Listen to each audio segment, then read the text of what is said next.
ቤተሰቦች እንዴት ናችሁልኝ? እኔ ያለው ፈጣሪ የተመሰገነ ይሁን። በያላችሁበት ሰላማችሁ ብዝት ትርፍርፍ ይበልልኝ። ለዚህ ቤት አዲስ የሆናችሁ ሰብስክራይብ፣ ሼር፣ ላይክ እያረጋችሁ ቤተሰብ እንድትሆኑ በትህትና ጠይቃችኋለሁ። ቤተሰቦች እንዴት ናችሁ? ደህና ናችሁ? ሁሉ ሰላም ነው? አለው ደህና ነኝ። ርብቃ ክፍል 29 ላይ 28 ላይ ምን እንደሆነ ግን አስባችሁታል?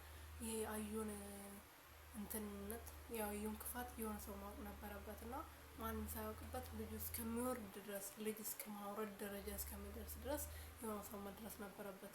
የምር እንዴ ምን ማለት ነው?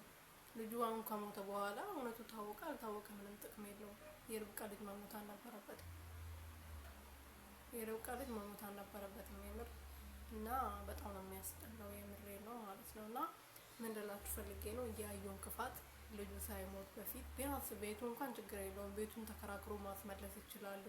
የሰው ህይወት እስከሚጠፋ ድረስ የሆነ ሰው የሱን ክፋት ማወቅ ነበረበት እና ግን ማንም ሳያውቅ ነው እንትን የተባለው ማለት ነው። አዙ እንግዲህ ልጁን ለማስወረድ መድኃኒት ሲሰጣት እንዳሰጫት ብሎ ከልክሎ ምግቡን ቀምጧት ነበረ። ከዛ እንግዲህ መቲ የማሚቴ ልጅ መሆኗን ካወቀ በኋላ ነው መድኃኒቱን ለመስጠት የተስማማው ማለት ነው። ልጅቷን የርብቃ ልጅ ለመግደል ያሰበው በደቂቃ ሳያስብ እኮ ነው በአንዴ ውሃ ሰጣት። እንዴት እንደደነገጥኩ እኔ ማለት ነው። የምር መስሎኝ ማለት ነው። ማለቴ ያው እነሱ ቪንቶ አድርጎ ነው ፊኛ ውስጥ ጠዋ ያለው ፊኛው ማለት ነው። እና የኛ ግን አንዳንዴ ስናይ ድራማ መሆኑን ራሱ እንረሳለን። እና ድምጽ ስማ ምን ነበር ያለኝ የምር ማለት ነው። እንዴት እንደደነገጥኩ የምር መስሎኝ ማለት ነው። እና ግን በጣም ነው የሚያስጠላው የምር። ወይኔ ማወቅ ነበረባቸው። የሆነ ሰው ቢያንስ ሪች እንኳን ማወቅ ነበረባቸው። ሶስታችሁም አንድ ሰው አያውቅም እንዴ? ቢያንስ አቤል ራሱ አይጠረጥርም እንዴ? ሪች እኮ ከዚህ በፊት በተደጋጋሚ ተይው ይሄ ሰው ልጅ አትመኝ፣ ዝም በይ ሰው አትመኝ፣ እኔ ውስጤ እየፈራ ነው ብላ እየነገረቻት ነበር። እንደውም ለምርመራ እዛ ሲሄዱ አቤል ገና ልጁን አይቶ አንድ ቀን እንኳን ሳያየው በጣም ነው የሚያናድደው የምር። አሁን አሰባችኋታል? ልጅ ምን ሆነ ብሎ ግራ ተጋብቶ ነበር ድራማ ያለቀው እና ቀጣዩ ክፍል እስከሚለቀቅ ድረስ እኔ በጣም ነው የጓጓሁት የምር።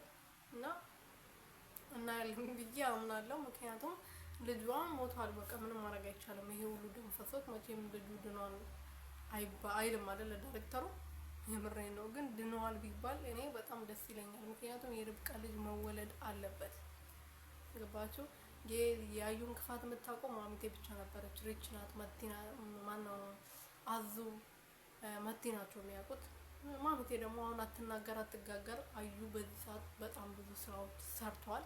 አሁን የቀረው የቤቱ ካርታ በራሱ ስም ማዛዛር ብቻ ነው። መቲ የማሚቴ ልጅ መሆኗን አውቋል። የርብቃ ልጅ ገለዋል። ማሚቴ ዝም እንድትል አፏን አስራ ቁጭ እንድትል አድርገዋል። ብዙ ነገሮችን አድርገዋል ማለት ነው። ስለዚህ አሁን ማሚቴ ነግታ እውነቱን ለመናገር ወይም ደግሞ ይሄ ነገር ነው የተፈጠረው አዩ ነበር የሁሉ ስራ ሲሰራ የነበረው የርብቃ ልጅ አዩ ነው የገደለው ብትል ምንም ጥቅም የለውም። ምክንያቱም የርብቃ ልጅ ሞተዋላ፣ ምንም ጥቅም የለውም። እና በጣም ነው የሚያስጠላው። መቲ ደግሞ ሁሉም ነገር ነግረዋለች ለአቤሎ ለአዩ። እንደዚህ እናቴ ናት ንቅሳቱን የነቀሰችልኝ፣ እንደዚህ ውጭ ሀገር ሄዳ ነበር አረብ ሀገር ሄዳ መመለሷን ባጠያይቅም ላገኛት አልቻልኩም ብሎ ከዚህ በፊት ማሚቴ በሀሳቧ ስትናገር የነበረውን መቲ ስትጠይቀው መቲን ጠይቋት እንግዲህ በግልጽ ካረጋገጠ በኋላ ከጓደኛው ጋር ሲያወራ ነበር። እነሱን አስወጥቼ እሷን አስገብቼ ከዛ የቤቱን ካርታ በእኔ ስም እንድታዛዝሮ አረጋታለሁ ብሎ ነበር። ከዛ ደግሞ አውቆ የቤቱንም ካርታ በአንቺ ነው ያረኩት፣ የወረቀት የሰርጉን ወረቀት እውነት አድርጌዋለሁ፣ አስካክየዋለሁ፣ ያኛውን ንብረቱን ሁሉንም በአንቺ አድርጌዋለሁ ብሎ ሲያታልላት ነበር። እሷ ደግሞ ይሄን እንደምትወደኝ አላውቅም ነበር፣ ለኔ ይሄን እንደምታስብ አላውቅም ነበር ብላ ነበር የመለሰችለት ማለት ነው። እና በጣም ከባድ ነው የምር። እኔ ምን እንደምል ራሱ አላውቅም። ርብቃዬ በዛ ላይ ደግሞ ፈርታ ነበር። እኔ ልሄድ ብላ አቤል ስትናገር መሄድ የለብሽም እኔን ጥለሽ የት ነው የምትሄጂ ነበር ያላት። ያኔ ብትሄድ ኖሮ የልጇ አወርድባትም ነበር። ገባችሁ? የምር አወርድባትም ነበር። ይሄ ብርድ ነው መሰለኝ እናንተ ከንፈሬ እየደረቀ አታዩ? አየሩ ሲቀያየርብኝ እኮ ነው። እና ምን ልላችሁ ፈልጌ ነው ብትሄድ ጥሩ ነበረ። ፈርቻለሁ፣ ውስጤ እየፈራ ነው ስትል ነበር። ሪችም ውስጤ እየፈራ ነው፣ እባክሽ ርብቃ ራስሽን ጠብቂ፣ ሴትዮዋ አጠገቡ ማትሄጂ ተሳስታ ወደ ሽደት መታች ትችላለች ብላ በተደጋጋሚ ስትናገር ነበር። እና እኔ አላውቅም፣ የምር አላውቅም። ብትሄድ ይሻላት ነበር። ለማንኛውም ቤተሰቦች ወሬ አላበዛባችሁ። ቀጣዩን ክፍል እንግዲህ ምን እንደሚያደርጉ ልጇ ይወርድ ይሆን ወርዷል እንጂ አለቀ ተዘጋ። እና ለማንኛውም ቀጣዩ ክፍል ላይ አብረን የምናይ ይሆናል። ቤተሰቦቼ ቻናሉን ሰብስክራይብ፣ ሼር፣ ላይክ እያደረጋችሁ ቤተሰብ እንድትሆኑልኝ በትህትና ጠይቃችኋለሁ። አረ ቤተሰብ አበረታቱኝ። ተው ግን ተው፣ ግፍ ነው። አረ ግፍ ነው። ተው ግን ተው። ዛሬ ራሱ ማለት ነው ወይኔ ይበላችሁ እንትን ነው። አይ በቃ ሌላ ጊዜ እነግራችኋለሁ። ለማንኛችሁም የሆነ ነገር ላጫውታችሁ ነበረ፣ ሌላ ጊዜ አጫውታችኋለሁ። ለምን መሰላችሁ ቤተሰብ አሁን ከተናገርኩ ጥሩ አይመጣም።